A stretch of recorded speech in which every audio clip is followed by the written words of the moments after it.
He's a rising star in Hollywood with Silicon Valley roots, and Jon joins us now. Jon, welcome back to the show.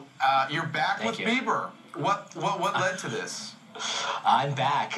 You know, there was more story to tell. When we finished Never Say Never, we realized that that was sort of just the beginning of the story, and the next chapter may be even more interesting as he's sort of a boy becomes a man and takes over his empire, and what happens in all of those things.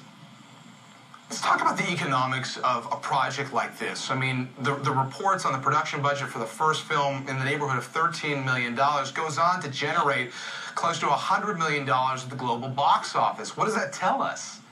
That was a crazy phenomenon, to be honest. We didn't know it was going to do that kind of business. We wanted to tell a great story. We knew that we had a format that was very unique, where it wasn't just a concert film and it wasn't just a documentary. It was sort of a musical documentary, and he had a unique story where we told the story through Twitter feeds and YouTube videos, where you got to be there right when it happened. And so I think that there was just a surprise. And then we've seen a lot of movies afterwards that have sort of taken the format and run with it in great ways. So I think this one is just an evolution of that it sort of matures in the same way that Bieber is maturing in his life. The movie format, our themes evolve as well. Well, you mentioned something interesting there. I mean, platforms like Twitter, Justin Bieber, somebody who has in the neighborhood of 48 million followers on Twitter. Does that mean that a film like this markets itself?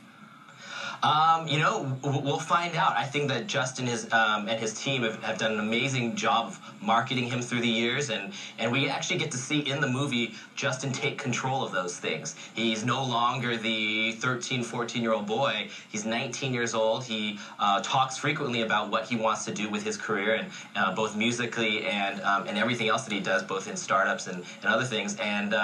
And so, yeah, I think that we are tweeting like crazy. We are doing a lot of fun social media things, and I think that it'll be a really interesting test to see. We did this movie for way less than last movie, almost a third of the budget. We did it on our own, me, Justin, and Scooter, and it was sort of something that now with technology we were able to do it on our own. We didn't need a big studio. We didn't need a big thing to get it up and running. We did it all ourselves, and so and it gives us a more intimate view of him. I got to be there with my 5D in his van anywhere we were. Speaking of technology, you grew up in Silicon Valley. Your family has a very well-known restaurant, Chef Chu. We've talked about it before. A place where Steve Jobs would eat, Intel executives would eat. You talked to us about the tech toys that people would give you because they knew you were interested in filmmaking. Did you get to talk with any of those people? Did you get to talk with Steve Jobs, you know, when he came into the restaurant?